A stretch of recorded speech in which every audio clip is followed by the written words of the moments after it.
starting with the integumentary system. Mainly the skin, but includes other stuff as well. Integumentary system, skin, hair, nails, your sweat glands, and sebaceous glands or oil secreting glands. So with your skin, there's two distinct regions.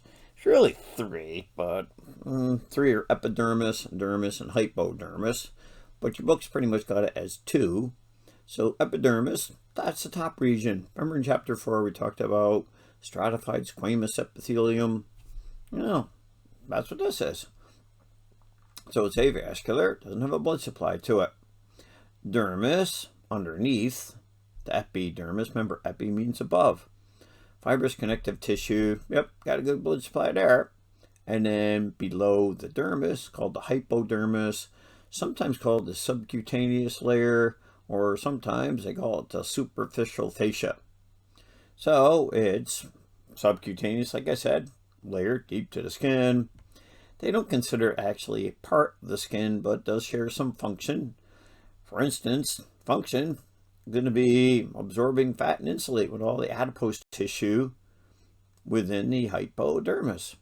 Another thing it does too, it does attach your skin to your muscles underneath.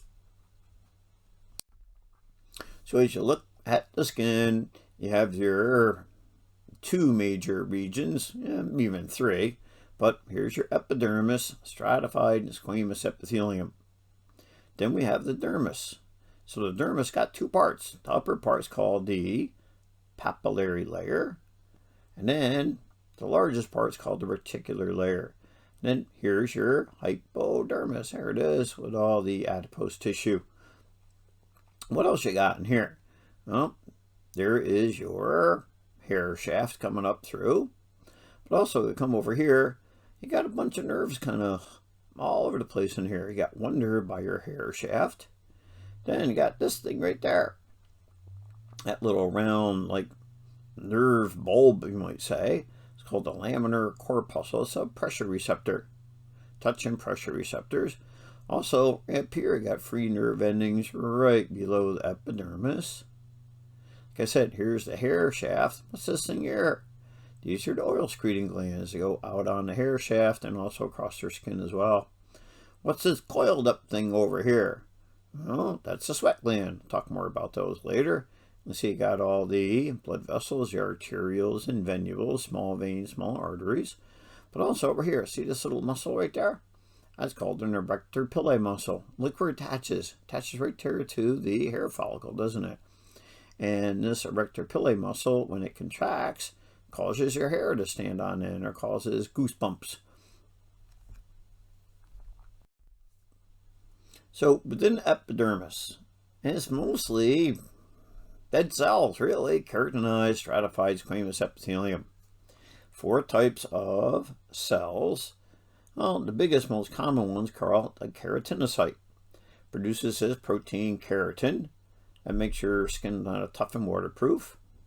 And that's the major type of cell is going to be the keratinocyte.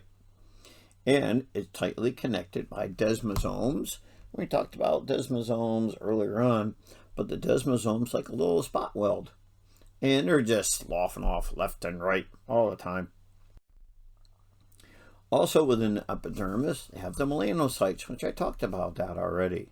So a little spider-shaped, I call them, looks like an octopus, produces pigment melanin. And the melanin packaged into what's called a melanosome. And those melanosomes go into the keratinocytes and give you that pigmented color to your skin. So what it does is it protects the keratinocytes down there at the basal layer of the skin against ultraviolet radiation. What else you got within epidermis? Well, I got these little macrophages, the star-shaped macrophage. These are called the dendritic cell. We'll see dendrites, we'll see that word later on with the nervous system. Also known as a Langerhans cell. Very important for the immune response. And then you have sensory receptors, a Merkel cell or tactile cell, which I showed you earlier. So with the layers of the epidermis, what Most of the time you have 4, but thicker skin is going to have 5. So for instance, like pinch the skin on the back of your hand, all right? Look at the skin on the back of your hand. And then pinch the skin on your eyelid. Then look at the skin with the palms of your hand. Well, the palms of your hand, those are all different thicknesses, aren't they? So the 5 layers of your skin. The 5 layers of your skin is going to be something known as the stratum basal. That's the bottom layer. And then we're going to go up towards the surface. Stratum spinosum, granulosum, lucidum, my net and thick skin, like the palms, soles of your feet. And the top layer is going to be the stratum corneum. So this bottom layer. So the basal layer is the active growing region. So it's attached to the dermis. And single row of stem cells are actively dividing. Mitotic means division. Produce new daughter cells. And then what they do is they start kind of working their way up towards the surface.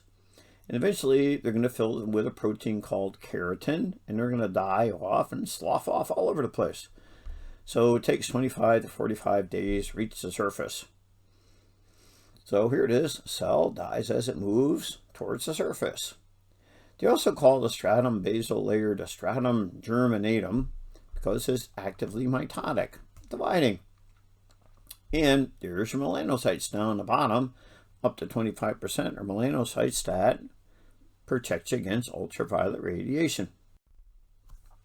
Then above the basal layer, stratum spinosum. They call it the prickly layer. And a few layers thick. I'll show you a picture of this. And what they have is they have this little web-like system. These little what's called pre-keratin filaments are attached to the desmosomes, where the cells next to cell, next to cell, next to cell. So allows them to resist tension and pulling.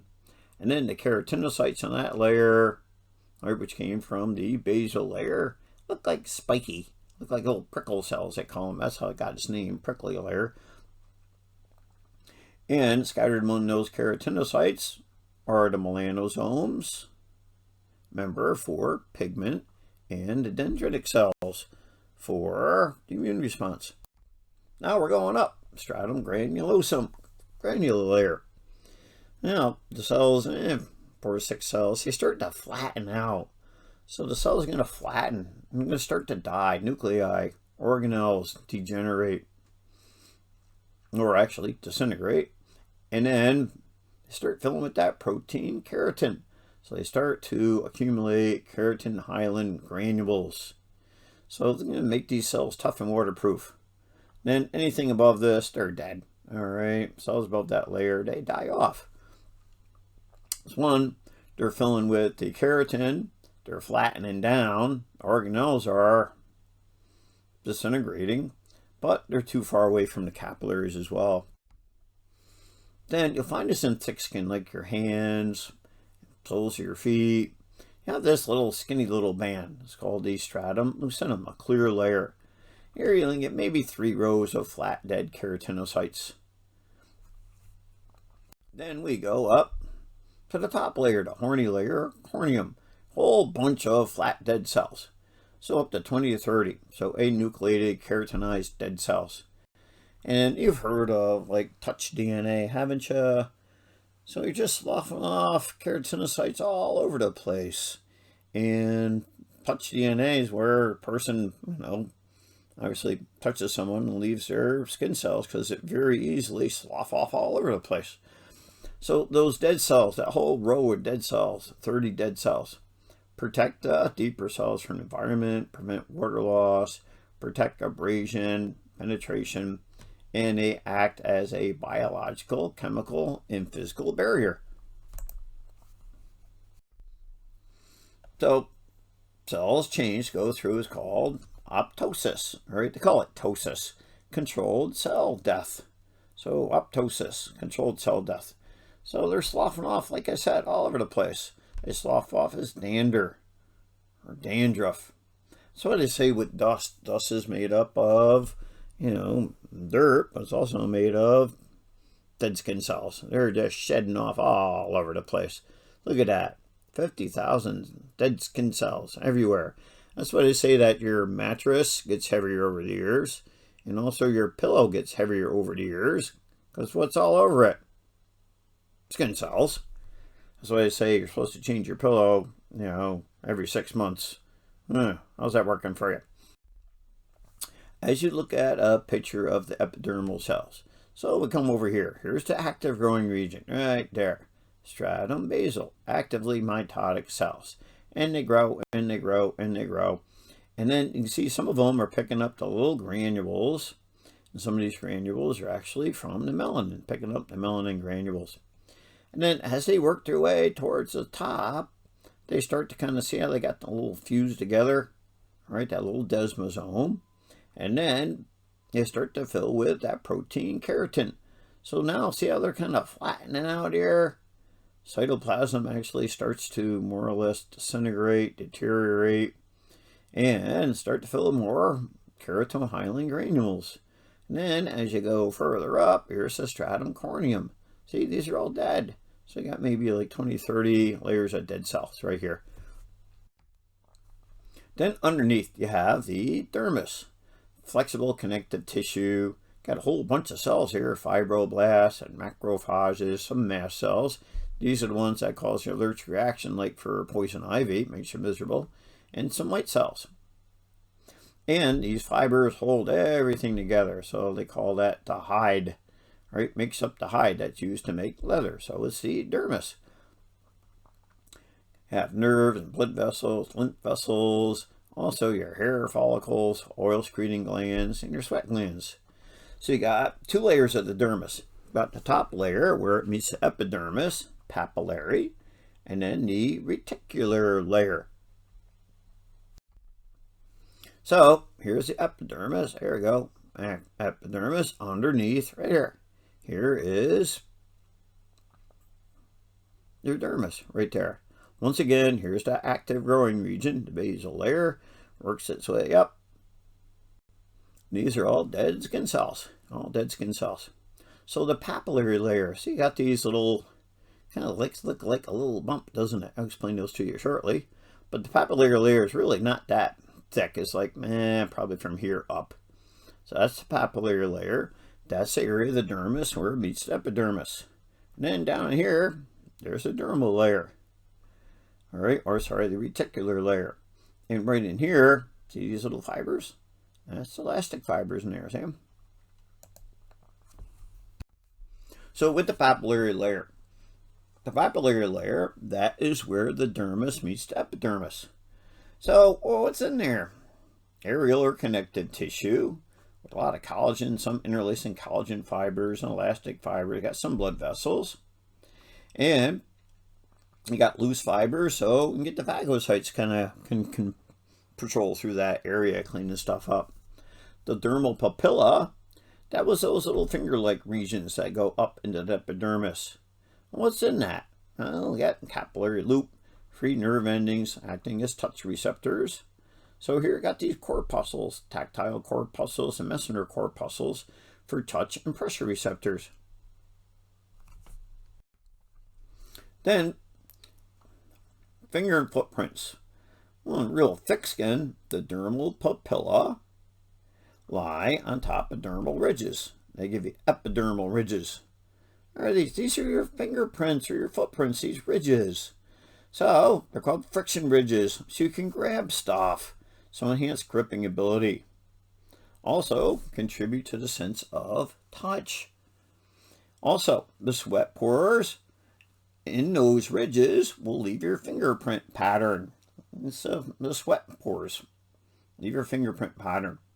And then another thing is that you ever notice that if you're soaking in the bath for a while or you're swimming, that you look at your fingers and you got like pruny fingers, right? The pruny fingers, what's happening there is, you know why you got pruny fingers? It allows you to grip underwater. That's why, so you can grip things better. Interesting little fun fact there. So that's why you get pruny fingers, so you can grip underwater. Here they are. There's these friction ridges. And see these little bitty holes there? Those are for the sweat glands and sweat glands. So that's a friction ridge or a fingerprint. So we had the papillary layer. Now we have something known as the reticular layer. So 80% dermal thickness. All right.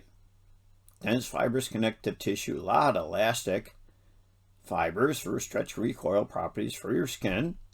And then the collagen fiber, strength and resiliency. Remember, collagen, what did I mention you guys about collagen? Collagen is what? Come on. Looks like, remember, a very strong bungee cable. So it binds water and keeps your skin hydrated.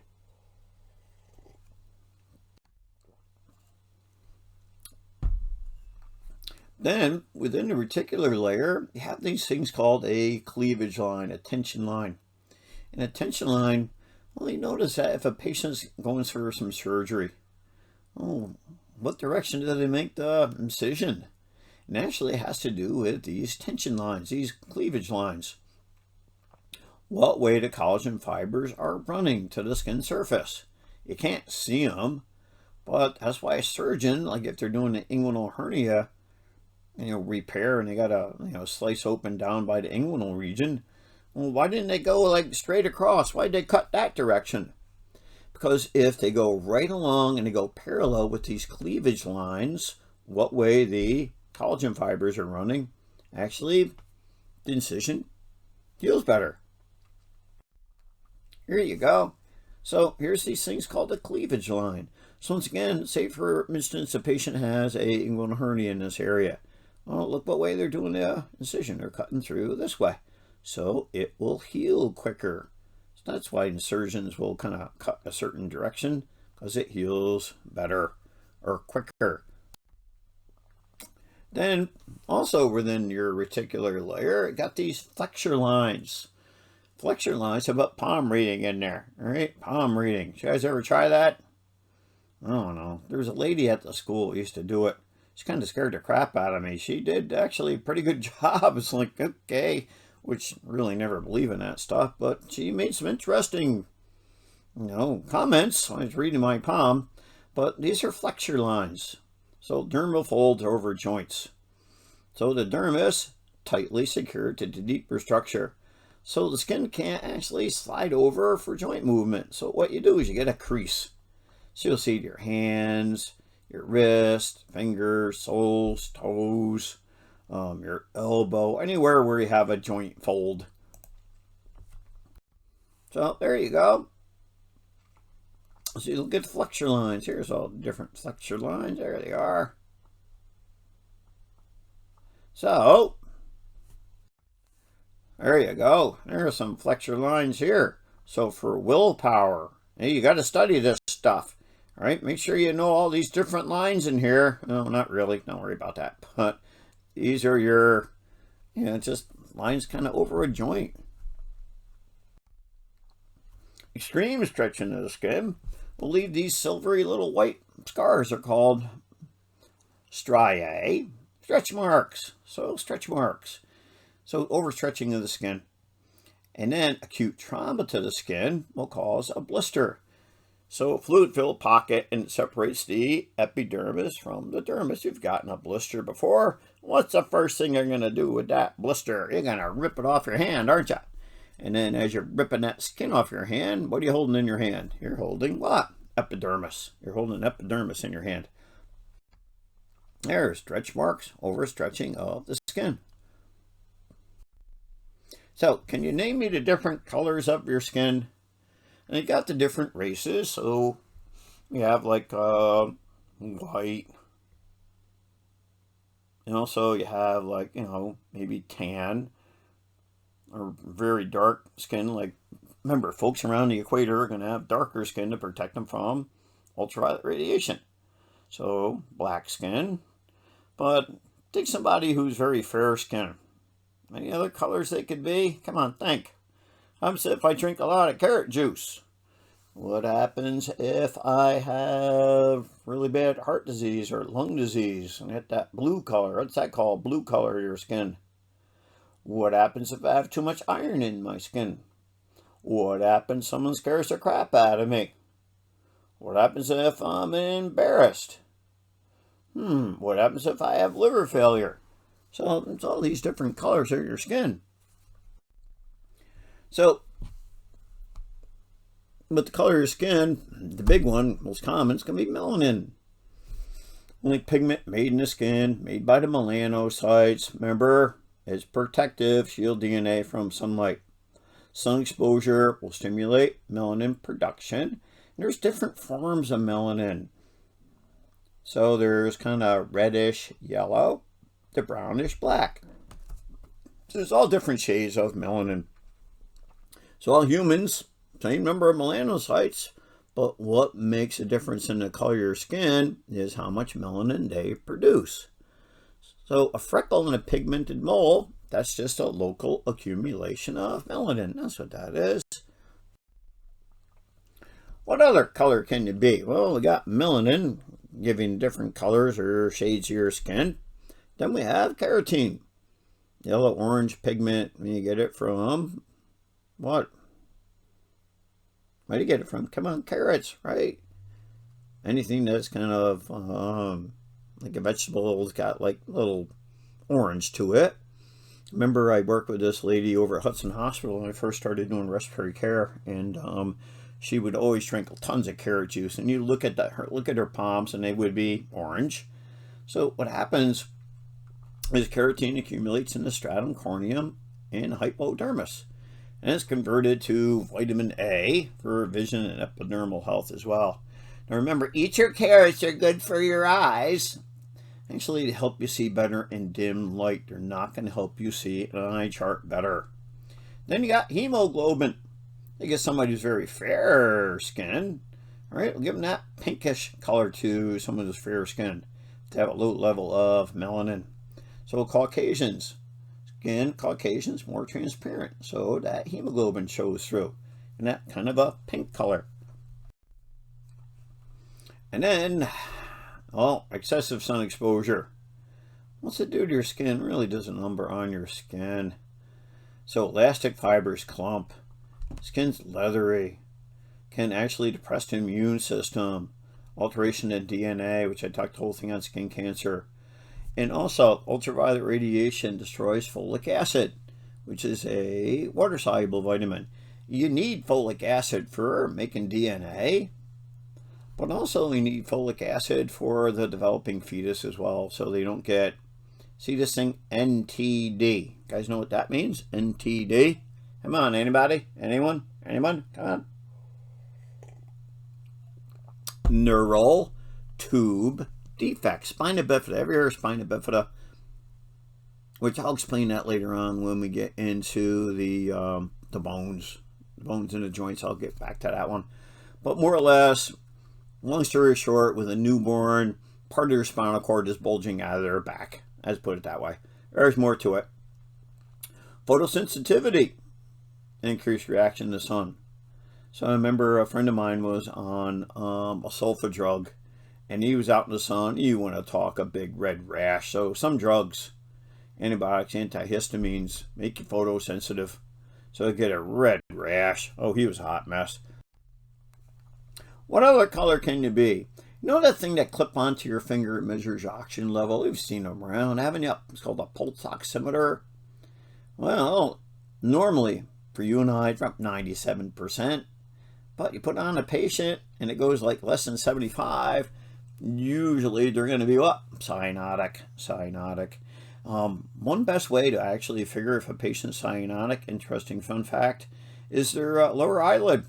Kind of look under their lower eyelid, especially someone who's got like dark skin, because it's really hard to see if they're cyanotic. Well, it's a blue color of the skin. Then we have erythema. That's redness. Fever will do it. High blood pressure will do it. Inflammation will do it. If redness, if you're embarrassed or drunk, that'll do it. Pale color could be anemic, low blood pressure. Someone's scared the crap out of you, right? Or you're mad. And then jaundice. Well, jaundice usually a problem with the liver, where the person is going to be what color? We'll have that yellow color. But wait, there's more colors in the rainbow here, huh? There's bronzing. So bronzing is a disease called Addison disease. Long story short, guys, that's a problem with a hormone produced by your adrenal glands. So not enough of, it's called, don't write this down, adrenocorticotropic hormone, low levels of it, gives you a bronze colored skin. There's another disease called hemochromatosis. And what that is way too much iron in the body, gives a bronze color to skin. And you have bruises, black and blue marks, little blood underneath the skin.